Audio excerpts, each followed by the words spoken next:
Well, Franklin Graham making an interesting comparison to the 10 Republicans who voted for impeachment to a very prominent figure in the Bible who betrayed Jesus, and that would be Judas Iscariot. But is Franklin Graham, should Franklin Graham be pointing to himself in the mirror here? We're going to get into all the details of that. Really quick, guys, if you enjoy the daily content I put out for here on YouTube, and you like to help support my channel and ministry, I recommend you sign up on Patreon for as little as $5 a month. Patreon.com/conservativetruth. That link in the description right now gets you access to all the bonus content.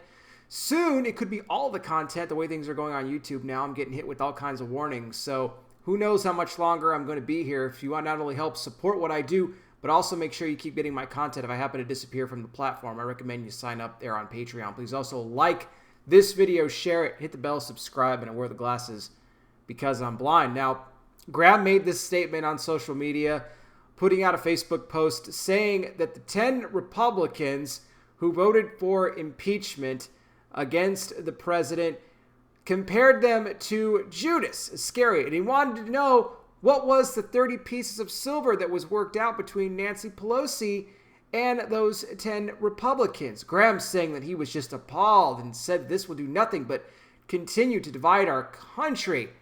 But Franklin Graham, you need to just group yourself right on in there with those 10 Republicans, my friend, because you are just as much of a Judas as each and every single one of those Republicans are who voted for the impeachment.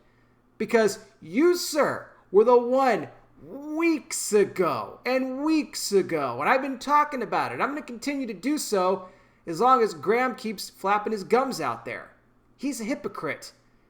Long before the events took place in D.C. on January 6th, Graham had basically issued a statement giving up. That's what he did. He thanked Trump for everything that he did during his 4 years in office, said that he's been one of the best presidents, but he then congratulated Biden, said that he was looking forward to working with the new administration. He had no faith whatsoever. He just completely took Trump, cast him off to the side. Before anything even happened on January 6th, he just flat out gave up. That's what he did. Not only that, but also recently called for Trump to have a meeting with Biden, invite Biden and Dr. Jill and Harris and Harris's husband to the White House to have a big meeting, have a big dinner party, because it will help to bring healing.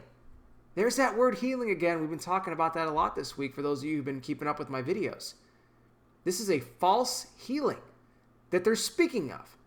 This is not the true healing that the country really needs. Having Biden come to the office to meet with Trump is not going to bring healing. I said it before, I'll say it again. So for this man, Graham, to just all of a sudden now just try to make a turn back the other direction, have the nerve to call these Republicans Judas, compare them to Judas when he's the biggest Judas of them all, one of the biggest at least, in the evangelical community, is rich for him to do that. I'm not in any way. Look, what these 10 Republicans did was absolutely terrible. It was disgusting what they did. And you know what? When they're up for re-election, you know what? I hope that they're primary because they deserve to lose their spots for that. But Franklin Graham, you were the biggest Judas of them all, sir. You gave up on the president long ago. He doesn't need you. He won't need you ever again. And let's also remember, at the time I'm recording this video, it is not January 20th yet. Apparently, Franklin Graham didn't care about that when making his past statements, when giving up on the president. So all this talk of healing and mending things and all this and that, and we need to be on our knees in prayer. Save it. Save it, Graham. Because no one's buying it anymore. You've exposed yourself. You've exposed yourself as a traitor. And honestly, myself, and I'm sure many of you watching right now, don't have any more use for Mr. Franklin Graham. But what do you guys think? Let me know down below here in the comment section. What do you think about Graham calling these Republicans Judas when he's a Judas himself? I'll put some more information for you in the description. Thank you so much for watching. I really do appreciate it. I'll be back with more. You guys take care. Please be safe out there. God bless each and every single one of you. And I'll talk with you soon.